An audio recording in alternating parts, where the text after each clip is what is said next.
نريد أن نقف وقفة مع البحة التي يعني تمزق القلب إن صح التعبير، ويتميز بها العراقيون عادة يعني. صحيح.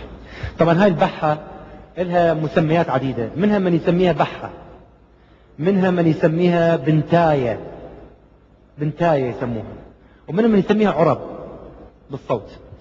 كانت المدرسة المقام العراقي مدرسة المقام البغدادي، يعني يقولون لا يعد المطرب أو الفنان مطربا أو فنانا إذا لم يكن يمتلك هذه البحة أو هذه العرب، بمعنى لا يكون يعني مستوى راقي جدا، ممكن يعطى 60 أو 70%، لكن لا يكون 90% إلا إذا امتلك هذه.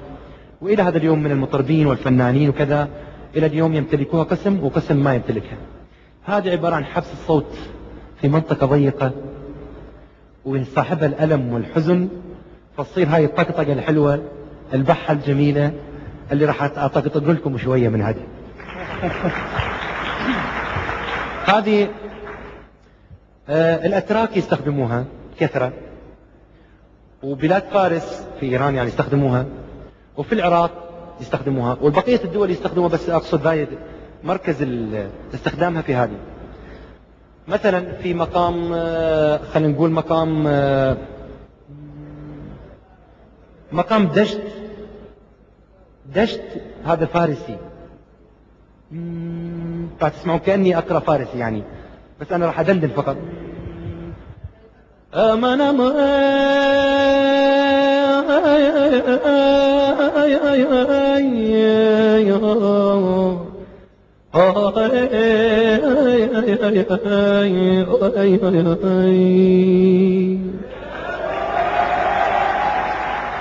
هذا مقام دشت فارسي.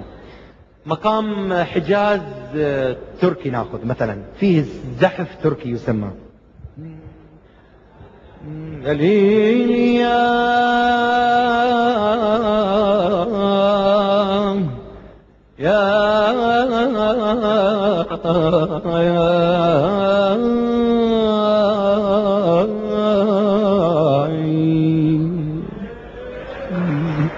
يعطيك العافية. وفي عفوا في من مقام العراقي كل المقامات ممكن استخدامها. مقام اسمه الصبية، مش صبا، صبية. نقول يا عيني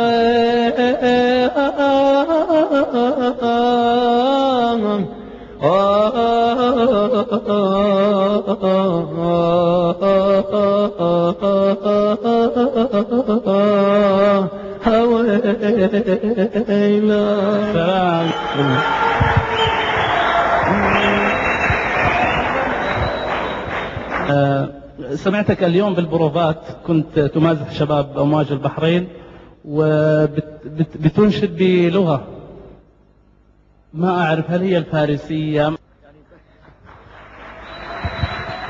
هي كلمات مبعثرة فما أحفظها يعني بالأصل، بس أنا بعض المرات أمزح حتى أجيب مثلا أقول لهم برشا دم بسمدود الشيقم بردم جا درم سيرم جدرجا. جزاكم الله خير على هذا.